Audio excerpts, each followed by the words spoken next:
lot of our guests don't even know what a podcast is. And it's the best part. It's like a radio show on the internet. That's funny, man. Fuck, man. Honestly. Oh, yeah. So what's the other time you got hit by a British just guy? a time in Mexico. It's like probably, honestly, we could fill an entire hour talking about that one. But another British guy, same thing. These guys, they headbutt first. They ask questions later. Yeah. And I ended up in Mexican jail. Fucking, I had kicked out of my hotel.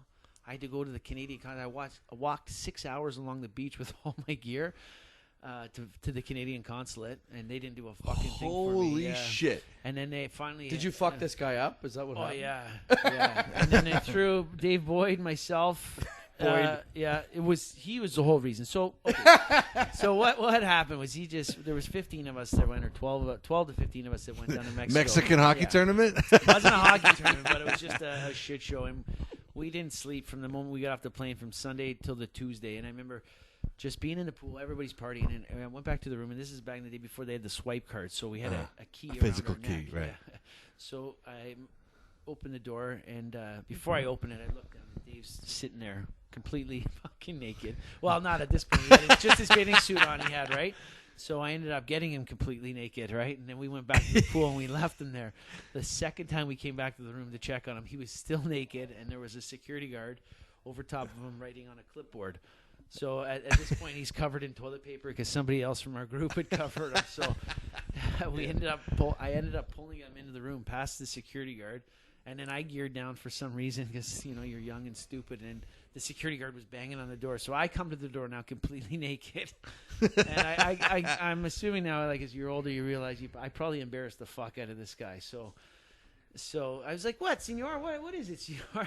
I mean, I didn't have a boner or anything, but still, like, it was pretty embarrassing, even for me being drunk. So anyway, later on that night, we went to the club, and as we came back, my door was full of shit. Like, it had 2 fucking dollies full of linen.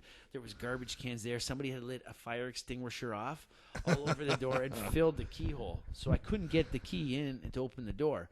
So as we're making a ruckus, probably 3:34 in the morning, these fucking 2 British guys from the floor below start yelling and screaming to shut up, and we're chirping with them, and they end up coming up, and as soon as they run up, headbutt was on his mind for sure. That's all he wanted to do was fucking nail me with a headbutt. So he did right away, and then as soon as I went at him and started fucking pounding him, before I know it, the security was like, it was set up.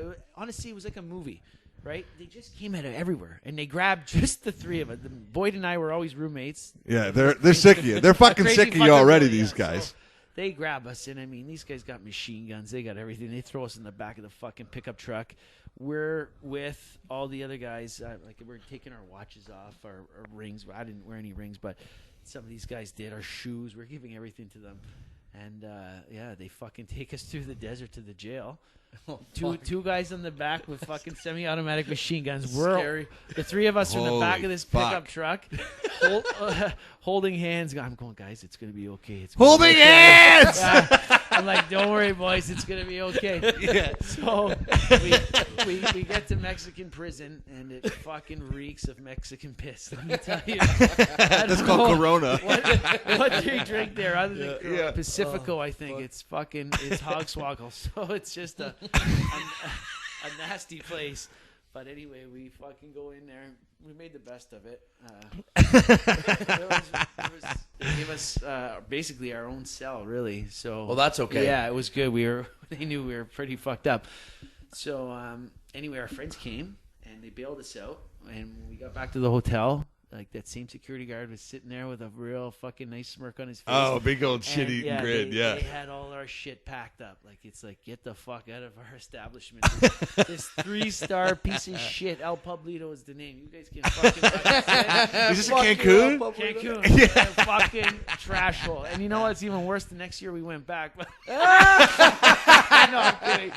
But anyway, they kick us out. And as I was going out, we still had our club clothes on and shit. No shoes, no jewelry or anything. I was like yelling at the security, "You fuck you! I know this was you, you motherfucker!" And he's like, "Senor, see you later."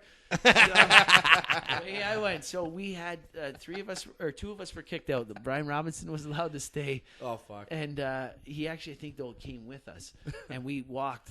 We had no money, we had no nothing. But all the guys, when they threw our clothes into Do the bag fucking for us- Mexican police run your pockets too and keep everything? Oh yeah, we had to pay $250 American each, Just to right? get the fuck just out. to get out of Oh, there. they put that right in But their now pocket. I have no hotel, and this is the 3rd night we're there.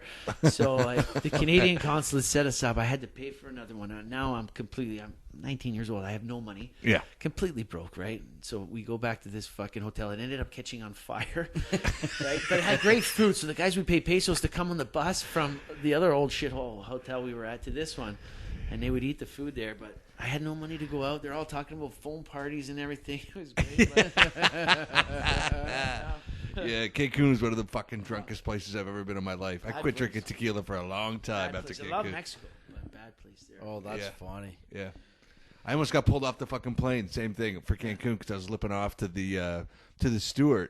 I was just being a piece of shit, and the steward came by, and he goes, "We're not going to have any problems from you." And I grabbed him by his whistle, and I said, and I pulled him down, and I said, "We've been sitting in that fucking airport for 5 hours. I don't want to hear nothing from you." And then I let him go, and then I gave him a little rub in the back after I went, "Aw," and then I gave him a rub in the back, and I let him go. And then we fucking had a stopover in Meridian. And I'm looking out the window, and I just see these fucking cop sirens going, and I go, "What the fuck is that for?" And then I see fucking 4 fucking Mexican police with machine guns get on the plane, and then I see that steward just point at me, and I was like, "Holy fuck!" He's probably the security guard's cousin. Oh yeah, dude. Speaking in Spanish all of a sudden, dude. I didn't have a fucking word. I didn't speak a word until we got back to Pearson, dude. Not a fucking word. The only thing you need is your checkbook at that point. Oh, that's great. The only fucking thing. That's so funny, man. Oh shit.